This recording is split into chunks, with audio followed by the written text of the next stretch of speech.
Sports കോട്ടയിലേക്കുള്ള application ഇപ്പോൾ HSGAPൽ ആക്റ്റീവായിട്ടുണ്ട്. ഒരുപാട് സാധ്യതകളുള്ളതാണ്. ഇവിടെ നിന്ന് നമ്മൾ കരിയർ ആരംഭിക്കുക. 2 ഘട്ടങ്ങളിലായിട്ടാണ് സ്പോർട്സ് കോട്ടയ്ക്ക് ആപ്ലിക്കേഷൻ ഹയർ സെക്കൻഡറിയിൽ കൊടുക്കേണ്ടത്. ഒന്ന് അച്ചീവ്മെൻറ്റ് രജിസ്ട്രേഷൻ, മറ്റൊന്ന് നമ്മൾ സിംഗിൾ വിൻഡോ ആപ്ലിക്കേഷനാണ്. അതിൽ അച്ചീവ്മെൻറ്റ് രജിസ്ട്രേഷൻ എങ്ങനെയാണ് ചെയ്യേണ്ടതെന്ന് പറയാം.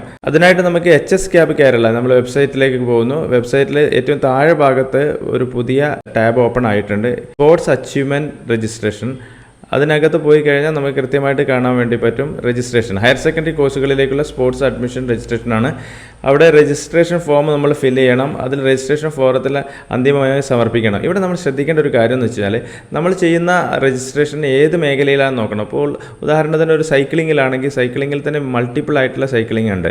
അതിൽ വരുന്നത് മൗണ്ടൈൻ സൈക്ലിംഗ് ഉണ്ട്, ഓഫ് റോഡ്, ഓൺ റോഡ് ഒക്കെ പറയുന്നുണ്ട്. അപ്പോൾ അത് ഏതിലാണ് നമുക്ക് സർട്ടിഫിക്കേഷൻ കിട്ടിയിട്ടുള്ളതെന്ന് ഈ ഓൺലൈൻ സമർപ്പിക്കുന്ന സമയത്ത് ശ്രദ്ധിക്കണം. അങ്ങനെ സമർപ്പിച്ച് കഴിഞ്ഞാൽ അതിൻ്റെ ഒരു പ്രിൻ്റ് ഔട്ട് കിട്ടും.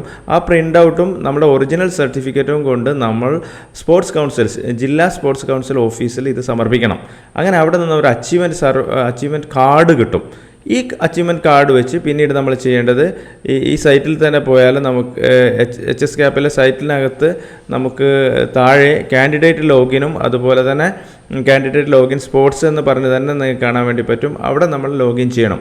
ആ ലോഗിൻ ചെയ്യുന്നത് സാധാരണ നമ്മൾ നേരത്തെ സിംഗിൾ വിൻഡോ ആപ്ലിക്കേഷൻ കൊടുത്ത അതേ രീതിയിൽ തന്നെ നമ്മൾ വീണ്ടും ഒരു ലോഗിൻ ചെയ്യുകയാണ്. അപ്പോൾ മൊബൈൽ നമ്പർ എല്ലാം കൊടുത്ത് അങ്ങനെ സ്പോർട്സ് കോട്ടയുടെ അച്ചീവ്മെൻറ്റ് കാർഡ് വെച്ചിട്ടുള്ള ആപ്ലിക്കേഷൻ കൊടുത്തു കഴിഞ്ഞാലുള്ള ഗുണം എന്താണെന്ന് അറിയാമോ?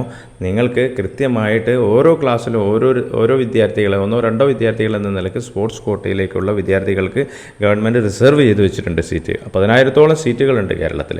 ആ ഒരു അവസരം നമ്മൾ നന്നായി ഉപയോഗപ്പെടുത്തുക.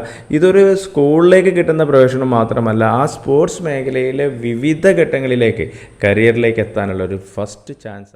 മെയ് 29-ാം തീയതിയാണ് last date. Don't miss it the chance.